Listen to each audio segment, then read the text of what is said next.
Hi, Maria. Thanks for joining me. Nice to meet you. Nice to meet you too, Will. Congrats on Seven Cemeteries. I thought it was a lot of fun. Oh, thank you so much. It is fun. Yeah, yeah, your character Bruja really steals the show, in her moments, especially opposite, Danny Trejo. Oh, thank you. Thank you. Yeah, it's a cool Western, but there's a lot of comedy, and I was curious if those sort of comedic, quirky moments were what sort of drew you to this project, from the get-go. Totally. Totally, Will. Um, I love when dramas and especially something called a horror film incorporates comedic moments because that's how we deal with life. And so it's very realistic um and I think it just adds another layer of fun, which is why I think it's such a great movie to go see during this Halloween time, especially. Yeah. Yeah, absolutely. Yeah, the timing's perfect. And I chatted with Danny. It sounds like you have worked together before. This wasn't, or was this your first time? This is my first time working with him. I've met him before at Okay, that's what it was. Okay. at events and stuff, and Yeah. so I was thrilled that he was the lead of this movie because he's so interesting, and he's got this like contradiction in that he's so menacing looking Yeah. in a stereotypical way, big tattoos, and he's the sweetest person, authentically sweet. So warm and so gracious and real and down to earth. And I just love that juxtaposition of the man. And so I get why he's become this icon. He's just terrific. Oh yeah, absolutely. Um, yeah, I mean, yeah. In there, yeah, I mean, did your character is so unique and she's got those tricks up her sleeve. When you were approaching the character, did you do any sort of special beyond just, learning the part, did you do any sort of research behind the kinds of things that she does, uh, Well, the whole witchy stuff yeah, witchy stuff, yeah. is stuff that, is very prevalent in a lot of entertainment since the Harry Potter, series blew up, the books and the films. And Right. I think, I'm the mom on Wizards of Waverly Place, as you probably know, and on Disney Channel. And so, um, and that was because, I mean, that was created, I think, because of the whole Harry Potter phenomena. And then that took off and became a thing of its own. Right. Um, so throughout the years, I've had auditions for lots of characters like this. And so and I've done play readings and where they tap into the whole um that that Mexican make your own kind of medicinal brews, which isn't necessarily tied to the occult. It's just kind of like a very, I guess, what is considered a pagan way of healing. And of course there's the Day of the Dead celebration, which honors dead. So there's a lot of like things about death that I've auditioned for. So I knew kind of like that kind of world, and I've been to certain areas where people talk about uh, those kinds of possibilities of the afterlife. And then I threw in my mother-in-law, who was very funny and of Mexican heritage. When I was snapping at my husband Ephraim, Oh yeah, yeah, yeah. I remember my mother-in-law snapping at my father-in-law, telling him, "Leave your glasses on. You look handsomer in the photo." And so when I would snap at Ephraim, I would just kind of like be my Shame. mother-in-law. Yeah. So anyway, I loved everything about it. It's so interesting, this fantasy world, and Yeah. of course, I had to look absolutely hideous. And that was very challenging for me for just like a split second. I was like, oh my gosh. And when John said, "Can we give him more liver spots?"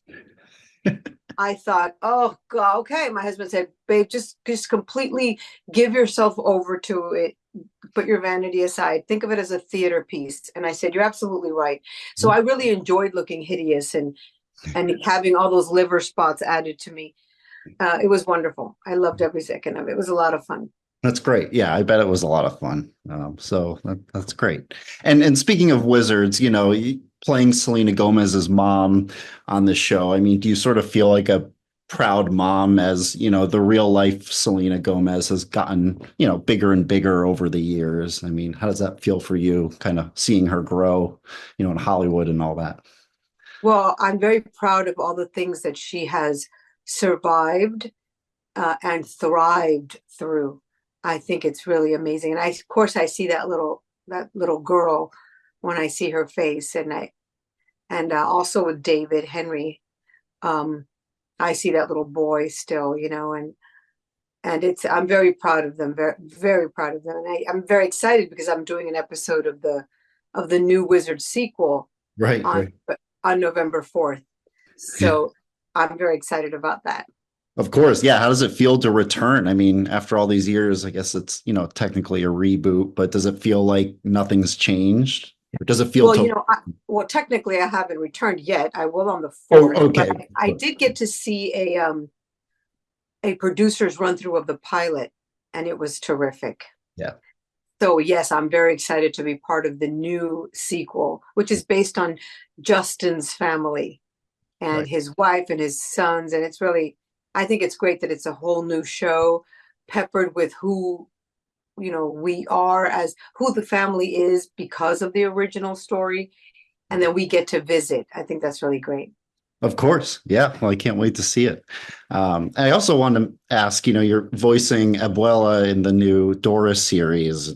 I was curious what it means to be part of, this franchise that's been, so important for Latin culture and just such a phenomenon in general. I mean, I grew up, Yeah, Dora was everywhere. that's so great. Yeah, you know what's funny is my grandmother's name was Dora, and my Oh, sister's named after my grandmother, and I knew no one named Dora. Growing up. I'm from Miami of Cuban heritage, and it's a it's not a completely uncommon name, but it's just very rare. So when the show originally came out, I said to my sister, "Look, there's a show named after you and Grandma," yeah. and I think Pablo Picasso's lover was named Dora, and that was the only Dora I ever know. So I'm of course very excited to be part of the new Dora because, like you said, it it really introduced so many young kids to Latin heritage and not just this general hodgepodge of Latino-ness mixed in one pot. It got specific, and this one is even more specific. I think like the fact that Dora is made up of her mom was of Peruvian and Mexican heritage, and her dad is of Cuban heritage. So I'm the Cuban grandma who incorporates not just her Cubanness, but also Mexican culture, Mexican cuisine, which we all love, Oh, yeah. and all kinds of music, terrific music.